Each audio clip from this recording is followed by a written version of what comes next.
Welcome back, folks. This is going to be part 3 of the making of a hunting shirt. This is the part where it's getting a little more tedious. Fingers are starting to hurt from stitching. We're starting to put pieces together.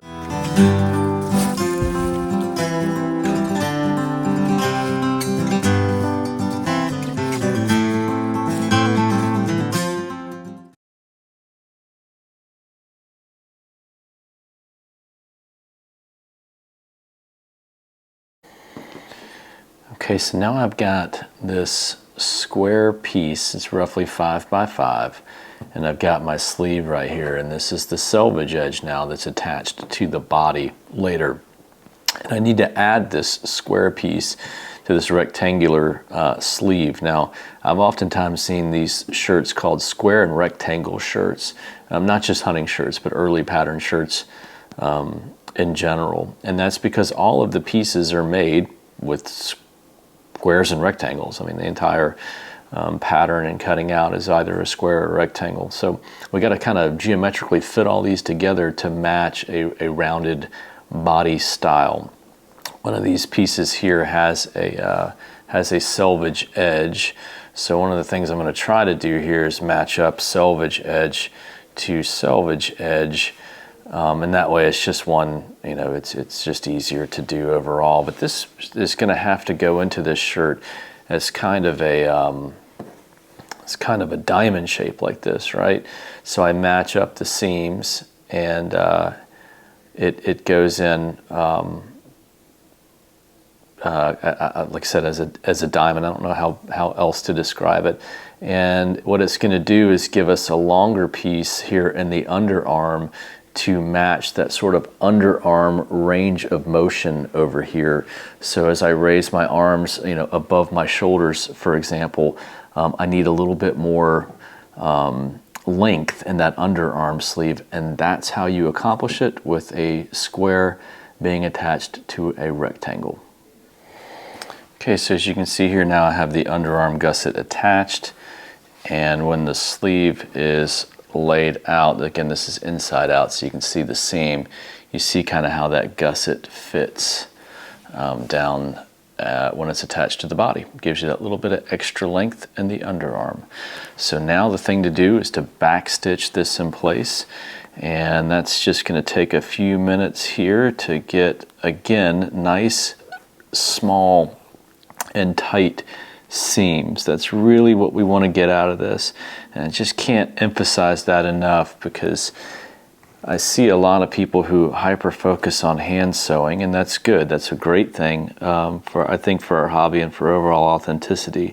There were no sewing machines in the 18th century, obviously, but one of the things that always has concerned me is that folks start getting or acquiring hand sewn clothing, or they start making their own, and it's quite honestly just crude looking, and that's just not, even though it's hand sewn, there's hand sewn, and then there's reproducing the tailor's stitching. Like, I am not a tailor, like I've said before, so all I can do is sort of mimic what other folks are doing and try to understand the principles behind why they're doing it that way, with no formal training. So that is what I'm doing here, and in a few minutes I'll pick back up and show you how to do a felled seam, which is where we're going to take all these loose ends right here. We can see where it's unraveling on me. This stuff is phrased like crazy. And we're going to double fold that over and whip stitch it back to the outside of the garment.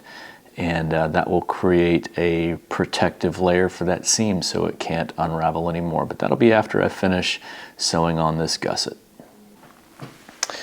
Okay, so now I have everything sewn up. I've got the gussets sewn on here.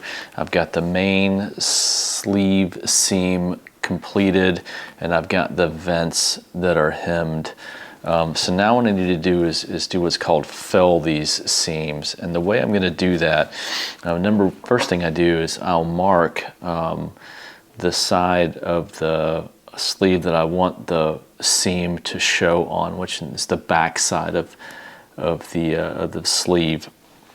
So I mark that with a pin, just so I remember. That's how my brain works best. And then what I'm going to have to do is come in and double fold the raw edge back in on itself. Now this is where it gets a little bit tricky in some spots. So I want to come in and double fold and hold, and an iron actually helps pretty substantially here as well, because I got to come in to the sleeve itself and sort of pinch hold it there, and being very careful not to pin it back in on itself. I've done that before where I accidentally sewed the sleeve shut, and nobody's got time for that. So let's see, I'm going to start pinning it here, and once I get this pin in and holding, now it becomes a little bit easier as I continue to double fold and pin to the sleeve itself, trying to keep that line nice and straight. When I'm done, I can go iron this out if I want to, or I can just go ahead and stitch it up and iron it out later. All right, I'll show you how to, I'm just going to whip stitch that closed all the way down, and that'll prevent fraying as I continue to work on the garment, and of course as I wear the garment. So the very next thing that we're going to do after this is start hemming, or start pulling the gathers in the cuffs and attaching the cuffs themselves. Okay, this is the wristband or cuff, and I did have to recut these because I made the initial ones a little too short. I like to have some extra room in these to make room for the buttonhole, and just have a little bit of loose extra material there to accommodate anything that I'm wearing underneath the hunting shirt, like a regular shirt, or even possibly a thin under waistcoat. Anyway, so this is the cuff. It's a little bit wider than what the directions say, and one of the reasons it's a little bit wider is because the material is a little bit thicker, and I find that I can work with the material if it's a little bit wider. Some of the smaller, finer details and thicker material can be certainly hard for my unskilled hands. And now I got to fit this sleeve here into this cuff, and they are mismatched in size, right? This cuff being roughly half of the overall width of the sleeve. So I've got to take the width of this sleeve and cut it in half, more or less, not physically cut it in half, but reduce it by half, I should say, so that it fits into the cuff. And here's how that's done. It's done with gathers, and we'll do a little bit more of these on the sleeves when we set them into the body as well. Here's how it is done.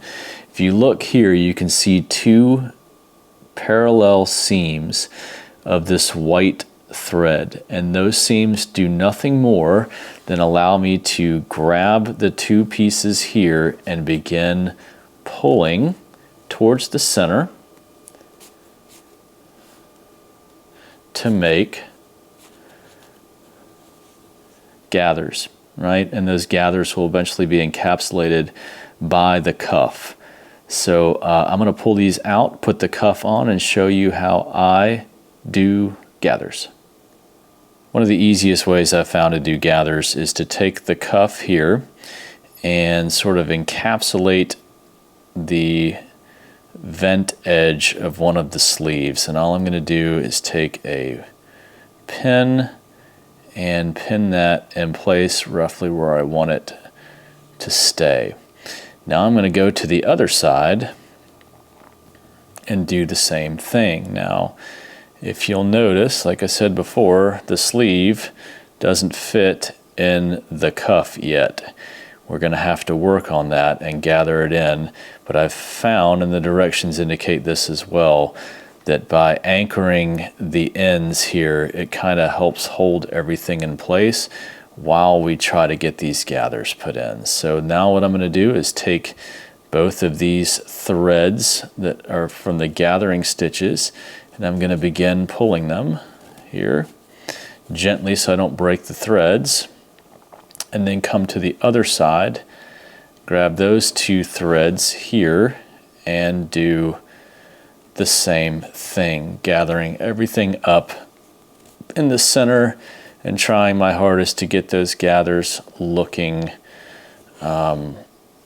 fairly even. And now if you see here, I can start, this is a trial and error process, I can start kind of gobbling up those gathers here and begin pinning them into place. Let's see if I can do it from the outside here so you can see. Begin pinning them in place to start gauging how much more I need to either gather in or let out to fit it into this cuff. So that's going to be hard for me to do on camera. I'm going to go ahead and continue around the cuff here, and that's just inserting the gathers into the fold between the inside and outside of the cuff, and pin it in place, and then I will show you what it looks like when it is done. Now, in terms of attaching the wristband to the sleeve itself, the wristband or cuff, all I'm going to do is a very simple whip stitch, and it's a very, very small whip stitch. So I'm going to start here at the end and just go through, and again, very, very tiny stitches. Just want to catch a thread or two in the material and not pull it so tight that it pulls the wristband over on itself, but make sure that the stitches are small. And it's not just because I don't want people to see the stitches, but stitches that are kind of hidden are also hidden from you know, wear and snags and things like that. So if I can keep these guys right here at the very base, then I'm going to call that a win. Let me see if I can show you a little bit more of what I mean here. So just take it here, very small, very, even that was too big. Right here, just a small bite, if you will. Pull it and then get it tight, but not too tight. All right, I've got a little ways to go around the entirety of the cuff, and I've got to capture all of these little, I'll show you here what I mean. All of these little gathers, I need to make sure I go in and encapsulate with a stitch like that to hold them all in place as I continue around the garment. So I'm going to go ahead and finish this up and then show you the finished product in just a minute. Okay, so I've got the wristband cuff finished out here. Got it whip stitched on the outside there. I neglected to tell you in the other video when I was pinning it up is you also have to turn around and whip stitch the inside. I'm sure there are people who can grab both sides of the cuff with each stitch, but I am not able to do that. I don't have the patience to do it, to be honest with you. And then of course sealing up the very end of the cuffs there. So it's got the sleeve pretty well done. I'm going to be pleating it here shortly. Of course I have a buttonhole left to do. When I say pleating the sleeve, here I've got one that is already finished here, and that's what the pleating is going to look like. So it's going to actually narrow that sleeve down towards the cuff, and it just I prefer it on all my hunting shirts because it keeps all that excess and loose material out of the way. So we'll show you how to do the pleating here next, and from there we should be able to attach the sleeves to the main body.